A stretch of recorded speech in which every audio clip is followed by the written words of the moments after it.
President Donald Trump on Tuesday vetoed a resolution to end U.S. support of Saudi Arabia's military campaign in Yemen, which has been blamed for tens of thousands of deaths in the region. This resolution is an unnecessary, dangerous attempt to weaken my constitutional authorities, endangering the lives of American citizens and brave service members, both today and in the future, Trump said in a statement accompanying his veto. The Senate passed the resolution by a slim majority in March, and the House did the same earlier this month. It was a rare use of the War Powers Resolution of 1973, which gives Congress the power to remove military forces from a conflict for which there's been no formal declaration of war. The measure was passed by a bipartisan group of senators, including 7 Republican senators who broke ranks with their party leaders. Senate Majority Leader Mitch McConnell, RKY, had urged lawmakers to reject the resolution at the time, saying it was inappropriate and counterproductive. The veto was Trump's second of his administration. He issued his first last month, blocking Congress' attempt to end a national emergency declaration meant to obtain funds to build a wall along the southern border. The move on Tuesday drew a quick backlash of rebukes, including from Sen. Bernie Sanders, Vermont, who has long been critical of the Yemeni conflict. I am disappointed, but not surprised, that Trump has rejected the bipartisan resolution to end U.S.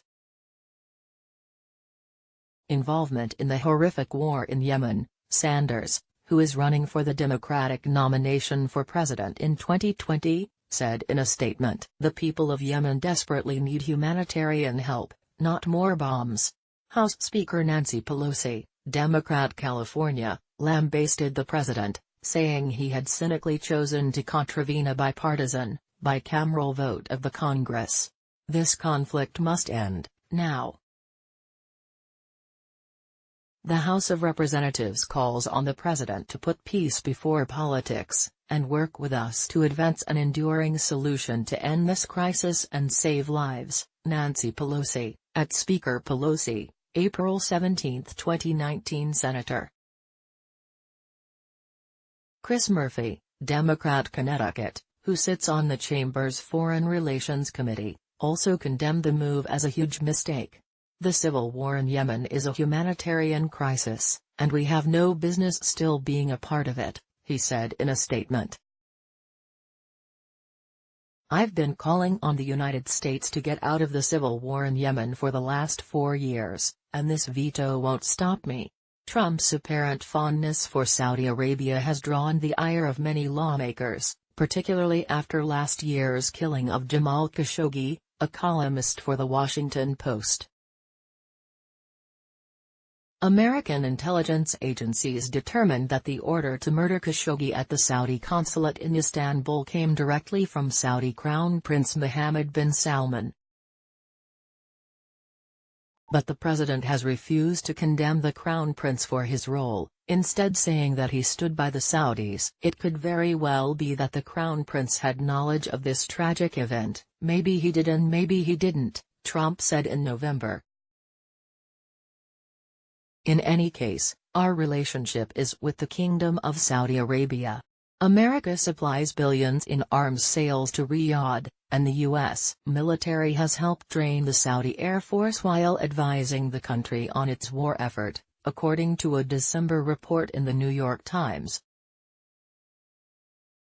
In Washington, lawmakers have grown increasingly concerned about the deaths of civilians during airstrikes in Yemen, a toll that has continued to rise. The war in Yemen has caused the worst humanitarian crisis in the world.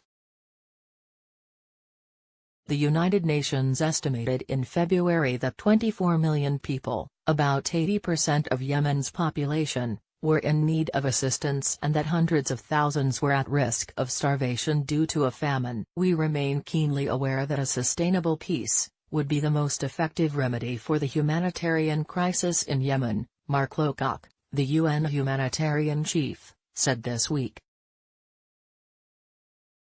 Without peace, We will simply go on treating the symptoms of this crisis, instead of addressing the cause. Let me summarize: violence has again increased. The relief operation is running out of